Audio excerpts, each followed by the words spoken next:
వేదిక మీద ఉన్నటువంటి పెద్దలకు జిల్లా కార్యదర్శి వేణు గారికి, అదేవిధంగా మాజీ రిటైర్మెంట్ ఆఫీసర్ మన బలరాం సార్ గారికి, లేబర్ ఆఫీసర్ గారికి, అదేవిధంగా గ్రామ పంచాయతీ ఇతర రంగాల్లో ఉన్నటువంటి కార్మిక సంఘం నాయకులకు అందరికీ ధన్యవాదాలు తెలియజేస్తూ, ప్రధానంగా ఈ దేశంలో మన హక్కులు అనేది మన చట్టాలు 8 గంటల పని విధానం కానీ, అప్పుడు చికాగో నగరం ఏ మార్కెట్లో ఎంతోమంది కార్మికులు పానాలకు సైతం లెక్క చేయకుండా 8 మంది ఉయ్యాలూగి వాళ్ళ ఒక ప్రాణాల సైతం లెక్క చేయకుండా చనిపోయినప్పటికీ ఆ ఒక కార్మికులలో చైతన్యం వచ్చి ఇవాళ మన కార్మికులను చంపినప్పటికీ మన హక్కులను మనం కాపాడుకోవాలి, మన కార్మికుల్ని ముట్టుకొని చంపే హక్కు ఎవరికి ఉన్నది అనే ఉద్దేశంతో పట్టుదలగా అన్ని కార్మికులంతా ఏకమై పోరాటం చేసినప్పటికీ అప్పుడు పోలీస్ కాల్పులలో ఆ చికాగో నగరం ఏ మార్కెట్లో చనిపోయినటువంటి కార్మికులు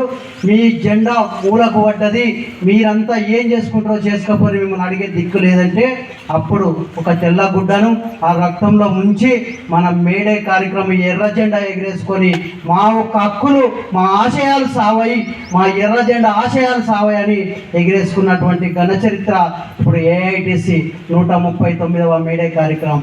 ప్రధానంగా చూస్తే ప్రతి హక్కులను కానీ ఇలా ఏఐటిసి మనకు లాలా తిలక్ రాయ్, బాలా గంగాధర్, ఎంతోమంది యోధులు, సుభాష్ చంద్రబోస్ లాంటి యోధులు నడిపించినటువంటి ఏఐటిసి కార్మిక సంఘం ఇలా ఎంతోమంది దీన్ని సూచనలు చేసి కార్మికుల హక్కుల కోసం పోరాటం చేసినటువంటి సంఘం ఏఐటిసి. ప్రధానంగా మనం అడుగుతా ఉన్నది ఒకటే, ఇప్పుడు ఎవరో సాధించినటువంటి చట్టాలు ఇవి కావు.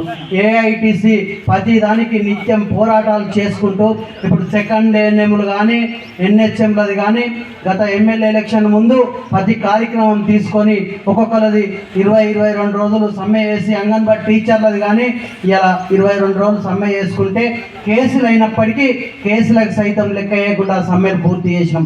ఎందుకంటే మన హక్కులు సాధించుకొని మనకు పోరాడే హక్కు మనకు ఉన్నది కాబట్టి దాన్ని నిర్మించుకోవాలని చేయండి. కానీ కేంద్ర బీజేపీ ప్రభుత్వం అధికారంలోకి వచ్చి 10 సంవత్సరాలు వెళ్ళి 11 సంవత్సరాలు గడిచిన కాలంలో ఇవాళ కేంద్ర బీజేపీ ప్రభుత్వం ఎన్నో సంక్షేమ నిధులు తీసుకొస్తా ఉన్నాం, ఈ శ్రమ కార్డు ఇతర కార్డులు తెస్తా ఉన్నాం, కార్మికులకు ఇన్సూరెన్స్ లోన్ అని చెప్తాం.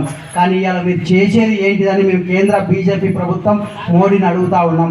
ఇవాళ ఏమి ఆశ చూపించి కార్మికుల యొక్క శ్రమ దోస్తున్నారు ఎందుకని మేము అడుగుతా ఉన్నాం. కేంద్ర బీజేపీ మన ఈ యొక్క ప్రాంతానికి ప్రాతినిధ్యం వహిస్తున్నటువంటి మంత్రి గారు కానీ బండి సంజయ్ గారిని కానీ మేము అడుగుతా ఉన్నాం.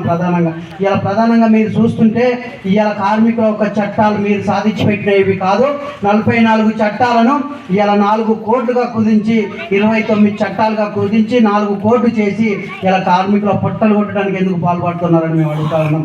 ఇలా కనీస వేతనాల చట్టం, కార్మికులకు కూలీ రేట్లు పెరిగితే, నిత్యావసర సరుకుల ధరలు పెరిగితే ఆ కార్మికుడు కొనుక్కొని తినుకోవటానికి, ఆ కుటుంబాన్ని సాదుకుంటానికి అవకాశంగా ఉంటుందన్న చట్టాలను ఎత్తివేస్తున్న కేంద్ర బీజేపీ ప్రభుత్వం. ఇలా మేము అడుగుతా ఉన్నాం, ఈ చట్టాలు మేము పెట్టినవి కావు. ఇలా కనీస వేతనాల చట్టం అప్పుడు బ్రిటిష్ సామ్రాజ్యాన్ని నడ్డి విరిసి కార్మికులు చికాగో నగరంలో ఏ మార్కెట్లో కొట్లాడి తెచ్చుకున్నటువంటి చట్టాలు. ఇలా కార్మికులు పనిచేసే చోట 8 గంటల పని విధానం, 8 గంటల రెస్ట్ కార్మికునికి ఉండాలని అప్పుడు కొట్లాడి తెచ్చుకున్నటువంటి చట్టాలు. ఇవాళ కానీ కేంద్ర బీజేపీ ప్రభుత్వం అధికారంలోకి వచ్చినాక రేపు ఎలక్షన్కు టాటా, అంబానీ, ఆదాని ఇవాళ మద్దతుగా ఉంటుందని వాళ్ళకు తొత్తుగా మారినటువంటి కేంద్ర బీజేపీ ప్రభుత్వం.